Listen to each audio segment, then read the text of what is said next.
So how complicated can it be to build customer relationships? It's not that simple. So building customer relationships is one of the pillars of making your business successful. And today I'm going to share with you two of the most important things that you need to do to make that happen. And I'm going to throw in a bonus. How can I do this with AI? So stick around to the end because that's when I'm going to tell you. So first off, what does it mean to have customer relationships? Customer relationships doesn't mean that you know every birthday of every single customer, although that is good.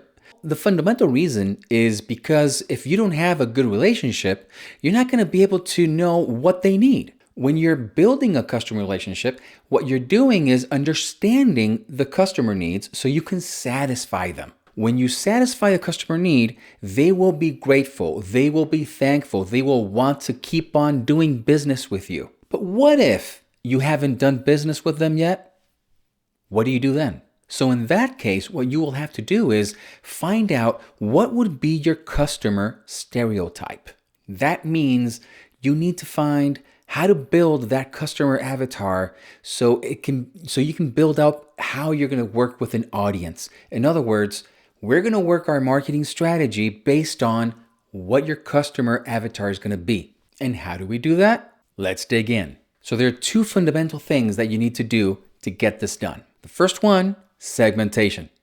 You got to segment. So first, you got to segment your audience. How do you do that? Work with your demographics. Then you shoot over to their geographics. And the final part for me is going to be their psychological characteristics. This is going to be the most interesting part for me because this is where you're going to get into their heads. Nothing of manipulation here or anything like that. It's just understanding their psychological behaviors. What are their interests? What are their values? What's their lifestyle? With that, you will be understanding what is it that you're going to be using for your communications. So the second part is going to be segmenting your content and based on what your audience segmentation is. So now that you understand your audience, let's segment content specifically for that type of audience. Based on what you know now with the segmentation of your audience, you will know what will be resonating the most with them. That means that now you can look into all your services or products or whatever you're doing and build content that resonates towards that. Now, this is very important because if you don't do this part right, it's not going to work. So it's very important to test your content on this and A/B it. It's called A/Bing. Basically, you do one type of content. It's called type content A. If it doesn't work, then you do type content B. If that works, you're good. You're going to be going with type B and not type A. That's a very simple way of explaining it. But it's super important to reflect on what is it from your services? What's the value proposition that you have that will be resonating with these customers that you're looking at through those segmentations that you just found?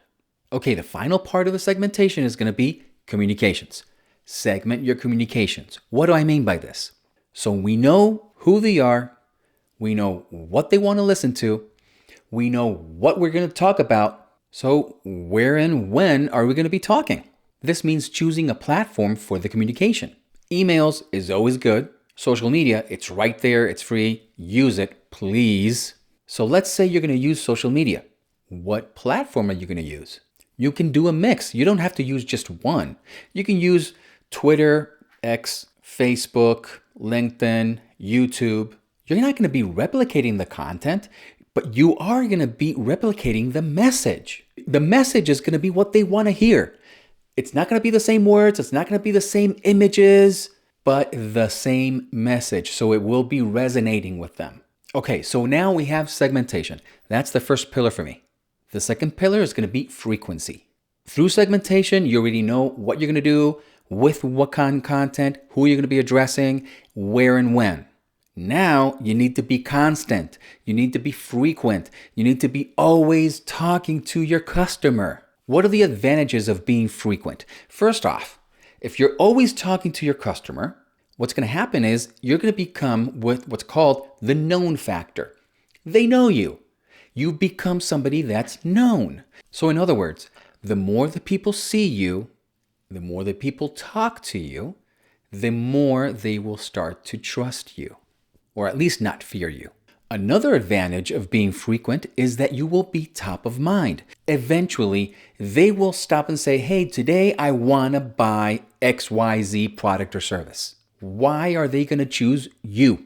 Have you thought about that? What are you bringing to the table? What makes you different? Okay, I know what makes you different because you've already been talking to me. You've already been telling me what makes you different. So you now are known and trustworthy, but I haven't talked to you in maybe a month. And right now is when I want to buy or purchase your service. But I was just talking to your competition. That was my top of mind, so I purchased them, not you. So, top of mind, being present. That will make them think of you first. So another advantage of frequency is that through these communications, you are offering a way into your store. So point of contact for the purchase. The moment that I start to think of purchasing something, I'm going to look for the most immediate way in to that store. And if you're on top of mind and I got a link right there on my fingertips, you're golden.